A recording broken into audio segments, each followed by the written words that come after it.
Forget gurus. Forget anyone claiming to be an online business expert without going through the challenges of entrepreneurship themselves. The Real Money, Real Business podcast is here to prove the best insights in online business comes from your fellow online business builders. We dig into stories of entrepreneurs selling their business on the Empire Flippers marketplace so that you can learn how they made their business profitable, how they overcame obstacles, and what lessons they learned in their online journey. If you want to take your business and your knowledge to the next level, you've come to the right podcast. Let's get started.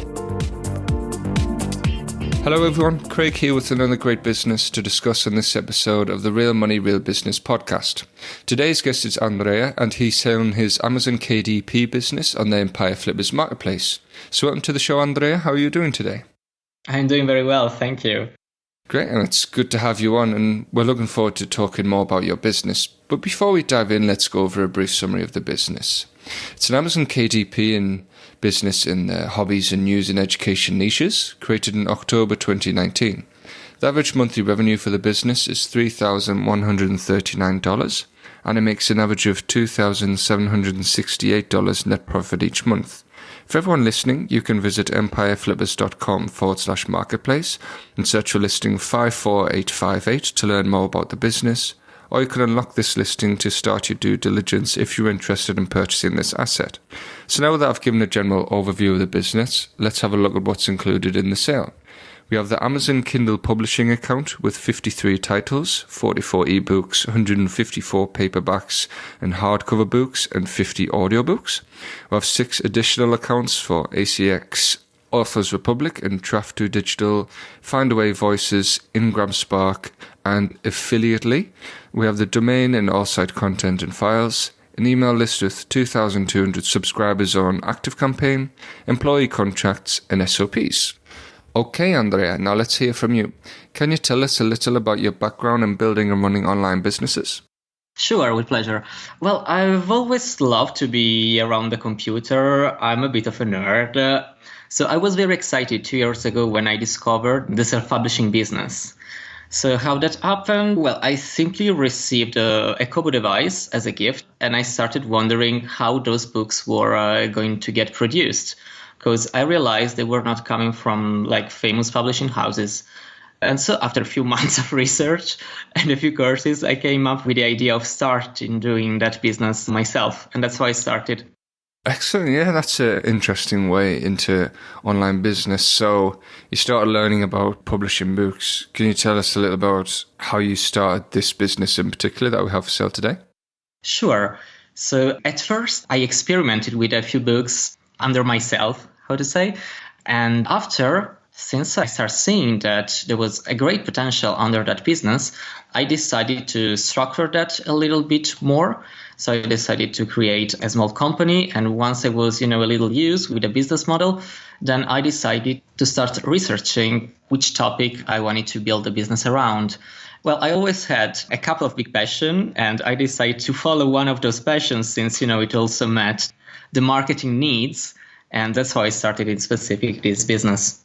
Okay, yeah, that makes sense. And in terms of how the business is set up, how does it primarily make money? Okay, so the business is a self-publishing business. So I publish books mostly in 3 different formats. I do publish them in ebooks, physical books, so paperbacks and hardcovers, and also audiobooks, which is a very growing aspect of this business. So usually I started publishing on Amazon, but I'm not relying only on Amazon because, of course, it's the place where there is most of the traffic. But I like to spread my eggs in different places. So I decided also to approach other 6 distribution platforms to reach minor markets that are almost virgins.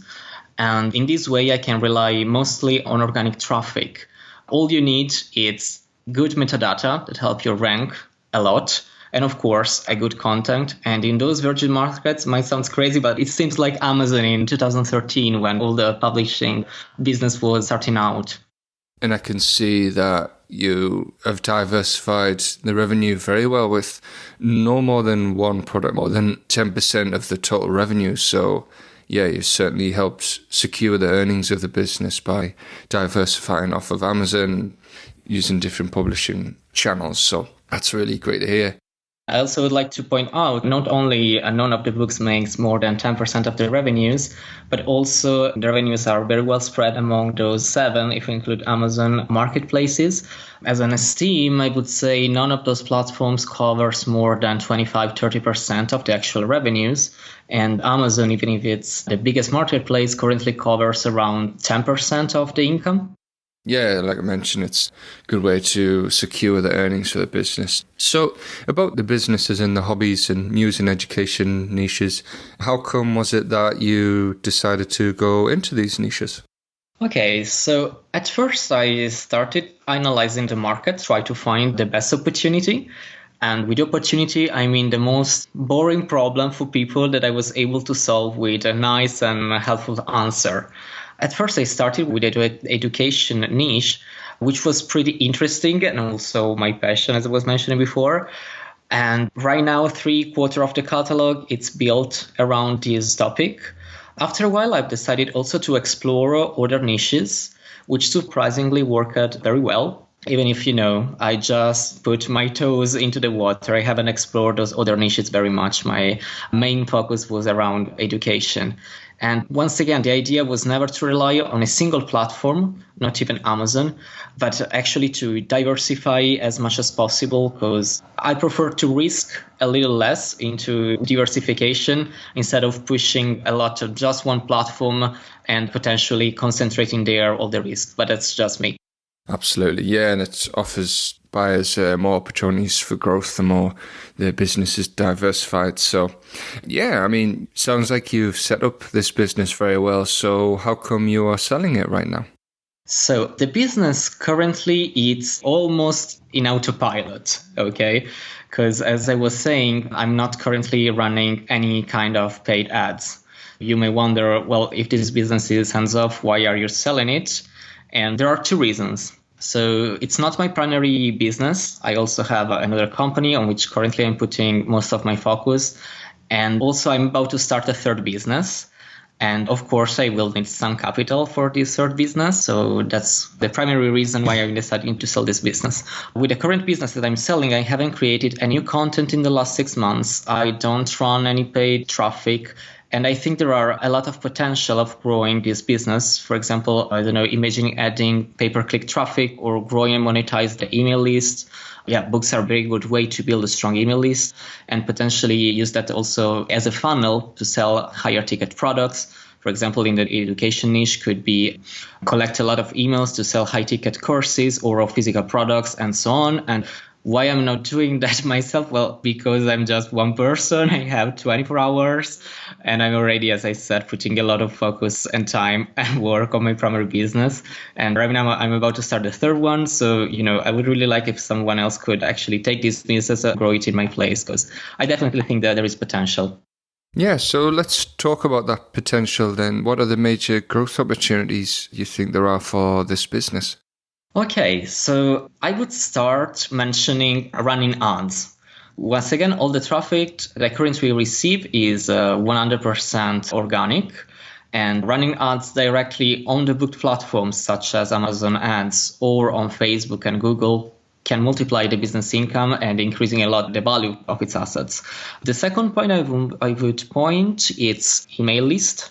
So currently there are 2,200 and plus. I almost reached 2,300. So collecting more emails from customers and monetizing the email list. Currently, the email list is not monetized yet. Well, that could be game changing. Once you own the email of your customers, you basically own the customers. So after building a relationship with your email subscribers, they could potentially buy anything that you offer them. So not only books, but also, higher ticket products such as language courses and physical products, and of course, generate a higher income. Then I would also spot audiobooks. And for that, I prepared a little note of an article. So I found this article on groundviewresearch.com, and it says just a couple of lines. So the global audiobooks market is expected to grow at a compound annual growth rate of 24.4% from 2020 to 2027 and reach 15 billion by 2027. So as we can see, like the audiobook market is growing like crazy, and language learning audiobooks perform very, very well, especially if they are narrated by native speakers, as mine are. So incrementing the audiobook catalog could pay off a lot in the years to come. And furthermore, 30 of my audiobooks on my catalog, I have 50, haven't yet been published on ACX, but just on Authors Republic. And the same applies to, 24 ebook titles on my catalog that aren't yet published on Amazon KDP. About the website. So the website currently is not used as a website, but mostly as a landing page for email subscribers. But of course, it could be optimized and become another source of traffic for the books, which is currently is not. Last but not least, I would say brand and social media. So the language learning niche is competitive, yes, but also very profitable. And a solid brand could be game-changing. The brand currently has, I could say, strong roots, but I believe it can be pushed much further.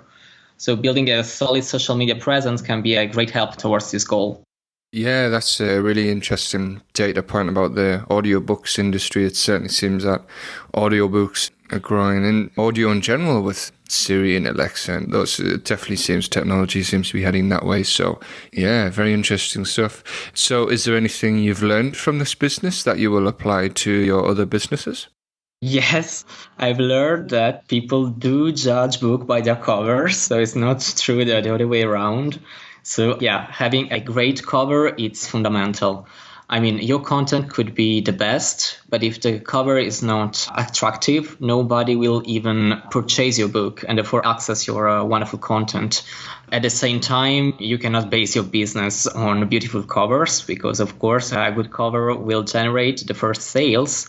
But after, if the content is not very, very good, you will receive a tons of reviews and your content will stop selling a few weeks after. But once again, if the covers is not the best, people won't even buy the book. So yeah, it seems no matter how much our mothers tell us not to judge a book by its cover, we're still guilty of doing it, even when exactly. True. So is there anything you tried with this business that didn't work out for you then? Well, yes. At first, I tried to focus mostly on audiobooks, specifically on ACX and Amazon. But those platforms are very big. There is big competition, but that can be play around, you know. I mean, if you are strong enough, you can beat your competition. Focusing just on them didn't give me the security of feeling that my business was safe enough. For example, sometimes those platforms, maybe they have mistakes, they have a waiting time that aren't supposed to be there. So, you know, everything slows down a little bit. While if you publish on many, many different platforms, each one platforms doesn't perform super well for a certain period of time because, I don't know, too much people are publishing many books or whatsoever, you can rely on the other 6. So yeah, if I would point out a mistake in the beginning was not to diversify the income and the business. Yeah, that makes sense. And we talked about this a little bit, but where does the majority of the traffic come from? The majority of the traffic comes from organic traffic, I would say, and it's spread among those 7 platforms. I would have seen in the following way. So around 10% from Amazon KDP, 20% on ACX, which means audiobooks published on Amazon. And we have Audios Republic and Findway Voices, which are wide distributors for audiobooks, which cover another 20% by themselves. And I would say 35% of Ingram Spark, who does print on demand, so covers physical books, and physical books are also print and sent from KDP. So yeah, they get steam, but should be pretty coherent to reality. And of course, it's a business, so not every month it's equal to the previous or the following one, so that it's just, you know, a general picture. Okay. As for the day-to-day work, can you describe the amount and type of work you do on this business for maintenance?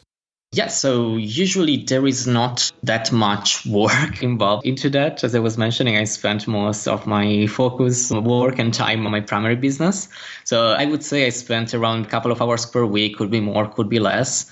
at least right now, because of course, while producing all the material, a huge amount of work was necessary. But it's like in the last 6 months, I haven't published any new titles. So currently what I do, I check the dashboards, I check everything is fine.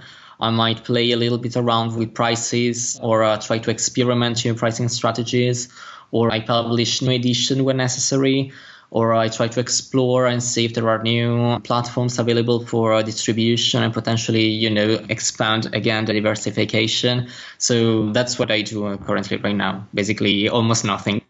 Yeah, you've set up the business well enough to make it as hands-off as possible. So what skills or requirements are there for someone who is not familiar with this niche or business model? There are not many technical skills that you need to know or develop. You simply need to learn how the business model works and how to apply the necessary strategies. And sometimes be brave enough, to experiment. And of course, if everybody goes in one direction, you try to go in the other one. And about actually learning the business model, I have a couple of self-publishing courses from which I learned most of the strategy that I will be happy to share with a potential buyer if they're interested. And the only skill I would really point out is marketing.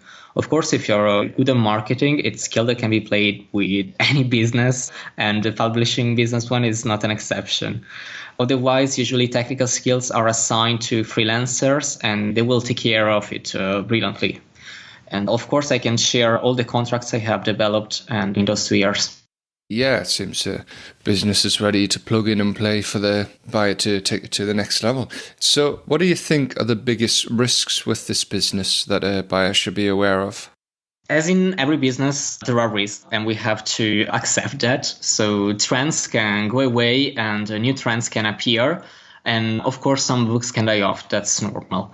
On the other hand, I think I've picked pretty evergreen niches, trying to avoid those kind of problems as much as possible. At the same time, you are not publishing on your own website. So you're relying on someone else's platforms, and therefore you have to play by the rules. That means that the algorithm can change, and those are the kind of things that apply to most offline business. So we rely on someone else's platforms. On the other hand, to add a layer of protection on this business, I've decided to publish my books to several different platforms, and therefore I don't have to rely too much on a single platform wheel, I would say. Absolutely, yeah. Diversifying is certainly a good way to minimize risk. Okay, so great stuff. Putting yourself in the shoes of a buyer then, why do you think this is a business worth buying? Okay, so this business is currently in autopilot. So if you are looking for a pretty stable monthly recurring income, that could be an interesting investment. But most of all, a buyer that would be very interested in that is someone looking to spend some active work in marketing and paid ads.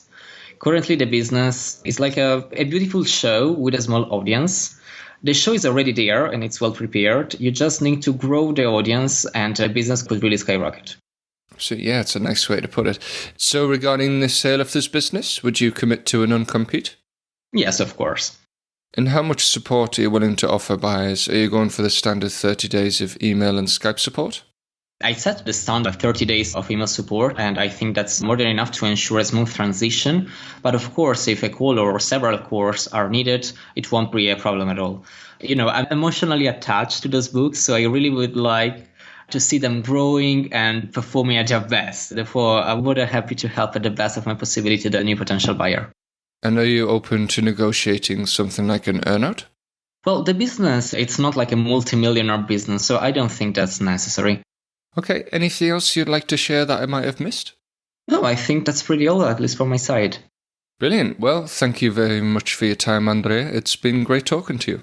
Thank you for you. It was a pleasure for me as well. All right, everyone. Thanks for listening. To learn more and see if this listing has already been sold, head over to empireflippers.com/marketplace and search for listing 54858. If you're watching this on YouTube, click the link in the description to go straight to the listing. Once you've unlocked this listing, you'll be given everything you need to know about this business. So until next time, enjoy your digital journey.